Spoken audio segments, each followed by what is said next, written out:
ये है, ये तो जलेगा ही, और कागज़ भी जलेगा, और लोहा भी जलेगा, और मिट्टी का तेल भी जो है जलता है। पत्थर का टुकड़ा फ्रेंड्स ये नहीं जलेगा, ये अधवा है। और एक्स्ट्रा फ्रेंड्स इसको नहीं, ये पता नहीं क्या होता है। कास्ट कोयला फ्रेंड्स ये तो जलेगा, माचिस की तिल्ली भी जलेगी, और कांच तो नहीं जलेगा, ये बस मेल्ट हो सकता है लेकिन जलता नहीं है फ्रेंड्स, ये भी जलता ही है। चलिए फ्रेंड्स अब आगे देखते हैं। क्या आप कुछ और पदार्थों का नाम बता सकते हैं जो अधवा है? आप इन्हें शारीरिक एक्सपेरिमेंट में जोड़ सकते हैं। आइए उन परिस्थितियों का पता लगाएं जिनमें दहन होता है। फ्रेंड्स सावधान, क्रियाकलाप 6.2 सावधानी, जलती मोमबत्ती को पकड़ते समय सावधानी रखिए। एक जलती मोमबत्ती को मेज पर ऊपर रखिए। कांच की चिमनी को मोमबत्ती के ऊपर लकड़ी के 2 टुकड़े की सहायता से इस प्रकार रखिए। फ्रेंड देख सकते हैं यहाँ पर एक टेबल है और इसमें मोमबत्ती रखा गया है। देखिए फ्रेंड्स यहाँ पे आपको दिखा देता हूँ। ये मान लीजिए टेबल है, मोमबत्ती इसमें मोमबत्ती है, और फिर इसके ऊपर से ग्लास डाल दिया गया है। तो ये जो है ना, ये मोमबत्ती ये आकर पूरे तरफ से इस मोमबत्ती को ढक ले रहा है। तो थोड़ी देर तक मोमबत्ती जलेगा ही, और यहाँ पे मोमबत्ती बुझ जा रहा है, और यहाँ पे मोमबत्ती साफ ही बुझ, मान लीजिए ये ऊपर से कुछ नहीं है तो जल रहा है, और यहाँ पे ऊपर से यहाँ पर डाल दिया गया है तो ये बुझ गया है। फ्रेंड्स आप देख सकते हैं इसमें मैं डिवीज़न 3 भागों में करके दिखाता हूँ, देख लीजिए फ्रेंड्स ठीक से। चलिए फ्रेंड्स आगे देखते हैं। दहन के लिए वायु आवश्यक को प्रदर्शित करने हेतु प्रयोग। वायु का चिमनी प्रवेश होता है। चित्र 6.2 ए देखिए, ज्वाला को क्या होता है? अब लकड़ी के गुटके हटाकर चिमनी को मेज पर टिका दीजिए। चित्र 6.2 बी पुनः ज्वाला को देखिए। अंत में एक कांच का प्लेट चिमनी के ऊपर रख दीजिए। चित्र 6.2 सी ज्वाला को पुनः देखिए। तीनों स्थितियों में क्या होता है? क्या ज्वाला कंपन करती हुई बुझ जाती है? क्या यह कंपन करती है और धुआं देती है? क्या यह अप्रभावित जलती रहती है? क्या आप दहन प्रक्रम में वायु की भूमिका के बारे में कुछ निष्कर्ष निकाल सकते हैं? हम पाते हैं कि दहन के लिए वायु आवश्यक है। अवस्था ए में मोमबत्ती निर्बाध रूप से जलती है, जबकि वायु चिमनी के नीचे में प्रवेश कर सकती है। अवस्था बी में जब चिमनी के नीचे वायु प्रवेश नहीं कर पाती तो ज्वाला में कंपन होता है और धुआं उत्पन्न होता है। अवस्था सी में ज्वाला बुझ जाती है क्योंकि उसमें वायु उपलब्ध नहीं हो पाती है। हमने पढ़ा कि सूर्य अपनी ऊष्मा और प्रकाश स्वयं उत्पन्न करता है। क्या यह भी एक प्रकार का दहन है? फ्रेंड्स ये आप हमको कमेंट बॉक्स में ज़रूर बताइएगा। सूर्य में ऊष्मा और प्रकाश नाभिकीय अभिक्रियाओं द्वारा उत्पन्न होते हैं। आप इस प्रक्रम के बारे में आगे चलकर पढ़ेंगे। क्रियाकलाप 6.3 फ्रेंड्स ये देखिए, यहाँ पे ये लड़का जो है ब्लैंकेट से लिपट कर सोया है। एक लकड़ी के कोयले का जलता हुआ टुकड़ा लोहे की प्लेट या तवे पर रखिए। इसे एक कांच के जार अथवा पारदर्शक प्लास्टिक जार से ढक दीजिए। देखिए क्या होता है। क्या कुछ समय बाद लकड़ी का कोयला जलन बंद हो जाता है? क्या आप सोच सकते हैं कि यह जलना बंद क्यों हो जाता है? आपने सुना होगा कि जब किसी व्यक्ति के वस्त्र आग पकड़ लेते हैं तो बुझाने के लिए एक व्यक्ति को कंबल से ढक देते हैं। चित्र 6.3 में आप बता सकते हैं कि ऐसा क्यों करते हैं? देखिए फ्रेंड्स यहाँ पे जो है ये इसमें आप बता सकते हैं। कंबल में लिपटा व्यक्ति जिसके वस्त्रों ने आग पकड़ ली थी। देखिए फ्रेंड्स आगे देखते हैं। गर्मियों के मौसम में बहुत अधिक गर्मी पड़ने पर कुछ स्थानों पर सूखी घास आग पकड़ लेती है। घास में आग पेड़ों से फैलती है और जल्द ही पूरा जंगल आग की चपेट में आ जाता है। चित्र 6.4 इस प्रकार की आग को बुझाना बहुत कठिन होता है। फ्रेंड्स यहाँ पे आप देख सकते हैं बहुत सारे यहाँ पे जैसे आग हैं, आप इसको देख सकते हैं फ्रेंड्स।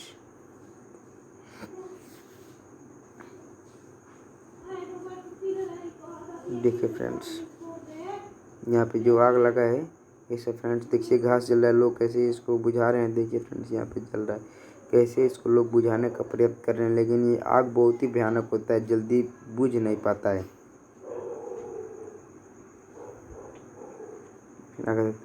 अब अपने कुछ अनुभवों को स्मरण करिए। क्या एक माचिस की तिल्ली अपने आप जल उठती है या किस प्रकार जलाई जाती है? आपके कागज के टुकड़े को जलाने का अनुभव अवश्य होगा।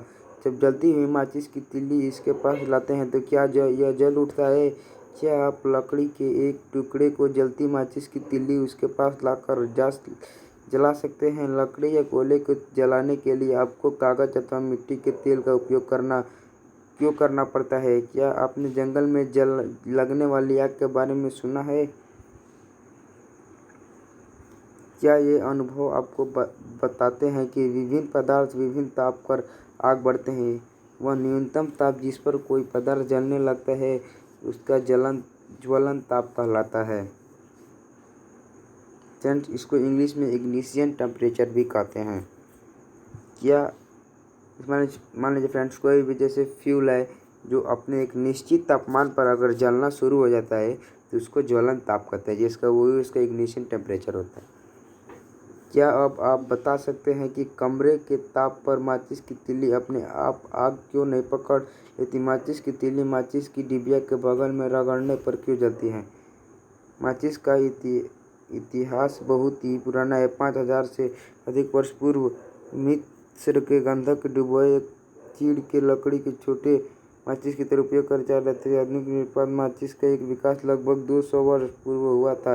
एंटीमनी टेलसफ्राइड, पोटेशियम क्लोराइड और श्वेत फास्फोरस का मिश्रण कुछ गोंद प्लेस्टार्च के साथ मिलाकर उचित लकड़ी के बनी माचिस की तिल्ली सिरे पर लगाया जाता है। फ्रेंड्स, कुल मिलाकर इसमें यही बताया गया है कि जो माचिस के जो बगल में आप देखते हैं बुरा बुरा सा लगा होता है वो असल में वाइट फास्फोरस होता है, जिसको रगड़ने पर वो माचिस में फ्रिक्शन उत्पन्न होता है तो उससे आग पकड़ लेता है। ज्वलन ताप से कम रहता है। क्या आपने कभी भोजन पकाने वाले तेल को आग पकड़ते देखा है? जब तलने वाला बर्तन लंबे समय तक जलते हुए स्टोव पर रखा रहता है, कमरे के ताप पर मिट्टी का तेल और लकड़ी अपने आप आग नहीं पकड़ते, परंतु यदि मिट्टी के तेल को थोड़ा गर्म कर दे तो वह आग पकड़ लेता है। क्या इसका ज्वलन ताप लकड़ी के ज्वलन ताप से कम है? क्या इसका अर्थ है कि मिट्टी के तेल के रखने में हमें विशेष सावधानी बरतनी होगी? निम्नलिखित क्रियाकलाप प्रदर्शित करता है कि किसी पदार्थ के दहन को लिए उसका ताप उसके ज्वलन ताप तक पहुंचाना आवश्यक है। सावधानी, जलती मोमबत्ती सावधानी से काम लीजिए। कागज को 2 कप तैयार 614 क्रियाकलाप फ्रेंड देख सकते हैं आप, इसमें दिखाया गया है। जल डालिए, 50 ml जल डालिए, दोनों कपों में अलग अलग मोमबत्ती द्वारा गर्म करिए। आप क्या देखते हैं फ्रेंड्स, मान लीजिए हम इसको जलाते हैं तो इसके ऊपर जो यहाँ पे जल है इसका इनिशियल टेम्परेचर बहुत ही हाई है तो ये थोड़ा बाद में जलेगा, लेकिन जो इसका है वो बहुत ही कम है तो ये थोड़ा जल्दी जलने लगेगा। कागज के कप में जल गर्म करना। फ्रेंड्स, ये इसके निचला भाग नहीं जलेगा, इसका ऊपरी भाग जल सकता है और ये तो जो कागज ये पूरा ही जल जाएगा। हमने पाया कि दाह पदार्थ तब तक आग नहीं पकड़ सकता, जल नहीं सकता जब तक कि उसका ताप उसके कागज के खाली कप का क्या होता है? जल युक्त कागज के कप क्या होता है? क्या इस कप का जल गर्म हो जाता है? यदि हम कप को गर्म करने जा रहे हैं तो कागज के कप में भी जल उबाल सकते हैं। क्या आप इस परिघटना का कोई स्पष्टीकरण सोच सकते हैं? कागज के कप को 2 नीचे ले जाने वाले ऊष्मा चालन द्वारा जल आग चलाई जाती है, अतः जल की उपस्थिति में तब कागज के ज्वलन तापमान तक नहीं पहुँचती, इसलिए वह जलता नहीं। जिन पदार्थों का ज्वलन ताप बहुत कम होता है, जो ज्वाला सफलतापूर्वक आग पकड़ लेते हैं, उन्हें ज्वलनशील पदार्थ कहते हैं। ज्वलनशील पदार्थ के उदाहरण में पेट्रोल, अल्कोहल, द्रवित पेट्रोलियम गैस, एलपीजी आदि। क्या आप कुछ और ज्वलनशील पदार्थों की सूची बना सकते हैं? हम आग पर नियंत्रण कैसे पाते हैं? अपने घरों, दुकानों और कारखानों में आग लगते देखा या सुना होगा। यदि आपने इस प्रकार का कोई दुर्घटना देखी है तो सचित्र विवरण अपनी नोटबुक में लिखिए। यह अनुभव अपने कक्षा के साथियों के साथ भी बांटिए। अपने क्षेत्र में अग्नि सेवा का टेलीफोन नंबर का पता लगाइए। यदि आपके पास पड़ोसी के घर में आग लग जाए तो सबसे पहले अग्निशमन सेवाओं को सूचित करिए। यह जरूरी है कि हम सबको अग्निशमन सेवाओं के टेलीफोन नंबरों की जानकारी होनी चाहिए। देखिए फ्रेंड्स, ये जो है यहाँ इस घर में आग लगी है। यहाँ पे जो यहाँ पर जो हमारे है ना, जो हमारे अग्निशमन जो है वही इनको बुझा रहे हैं। इस घर में आग लगी है तो इनको बुझा रहे हैं फ्रेंड्स। देखिए फ्रेंड्स, घर को बुझा रहे हैं। यहाँ पे यहाँ पे घर में भयानक आग लगी है, तो ये जो है ना इसमें से पानी यहाँ पे भेज रहे हैं, तो ये आग जो है यहाँ पे जाता है और इसके जो आग लगे उसका तापमान को कम कर देता है और इसको बुझा देता है। चलिए फ्रेंड्स, आगे देखते हैं। क्या आपके शहर नगर में फायर ब्रिगेड स्टेशन है? जब फायर ब्रिगेड आती है तो वह क्या करती है? वह आग पर जल डालती है। जल ज्वलनशील पदार्थों को ठंडा करता है जिससे उनका तापमान। फ्रेंड्स, मैंने आपको यह भी बताया कि इस पर जो लगाए जल डालते हैं तो इसका जो तापमान ठंडा करता है तो आग बुझ जाती है। हाँ, यह आवश्यक है। ईंधन वायु ऑक्सीजन अपरित हेतु ऊष्मा ईंधन ताप से अधिक करने हेतु इनसे एक या एक से अधिक आवश्यकताओं को हटाकर आग को नियंत्रित किया जा सकता है। आग बुझाने वाले कार्य वायु का प्रवाह काटना या ईंधन का ताप कम करना, ये दोनों होते हैं। ध्यान दीजिए कि अधिकांश स्थितियों में ईंधन को हटाया नहीं जा सकता। उदाहरण के लिए, यदि किसी भवन में आग लगती है तो संपूर्ण भवन ही ईंधन होता है।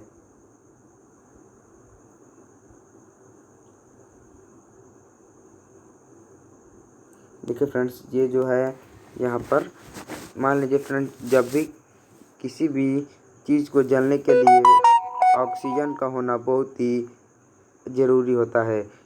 इस सिलेंडर में जो आप देख पा रहे हैं, ये सिलेंडर जो आप देख पा रहे हैं, इसमें केवल टोटली कार्बन डाइऑक्साइड भरा होता है जो आग को बुझाने के लिए काम आता है। इसको अग्निनाशक कहते हैं, जो अग्नि मतलब जो ख़त्म कर देता है। देखिए फ्रेंड्स, आपको दिखा दे रहे हैं फ्रेंड्स। इसमें बहुत ही ज़्यादा वो उसकी मात्रा होती है CO2 पाउडर की। वो आग के ऊपर अपना एक लेयर बना देता है और जो आग है उसको धीरे धीरे ठंडा कर देता है। दहन के प्रकार। एक जलती हुई माचिस की तीली अथवा गैस लाइटर को रसोई में गैस स्टोव के निकट लाइए। सावधानी, स्वयं गैस स्टोव का प्रयोग न कीजिए, अपने माता पिता की सहायता के लिए कहिए। गैस स्टोव की घुंडी न घुमाकर गैस चालू करें। हम पाते हैं कि गैस तेजी से जलने लगती है तथा ऊष्मा और प्रकाश उत्पन्न करती है। इस प्रकार का दहन तीव्र दहन कहलाता है। देखिए, फास्फोरस जैसे कुछ पदार्थ जो कमरे के ताप पर वायु में जल उठते हैं, इस प्रकार का दहन जिसमें पदार्थ बिना किसी प्रत्यक्ष कारण अचानक लपटों के साथ जल उठता है, वह स्वतः दहन कहलाता है। कोयले के खाने में कोयले के धूल के स्वतः दहन के कई खतरनाक अग्निकांड हो चुके हैं। जंगल के स्वतः अग्निकांड कभी अधिक गर्मी कारण होते हैं, कभी आकाश में बिजली गिरने से होते हैं, परंतु जंगल में आग अधिकतर मनुष्य की लापरवाही से ही लगते हैं। जंगल आदि आप पिकनिक अथवा शिविर में जाते हैं तो कैंपफायर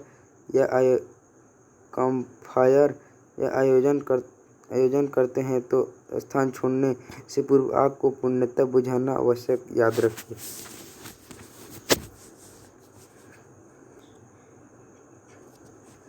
यह त्योहारों पर अक्सर आतिशबाजी करते हैं। हम त्योहार पर अक्सर आतिशबाजी में पटाखे जलाते हैं।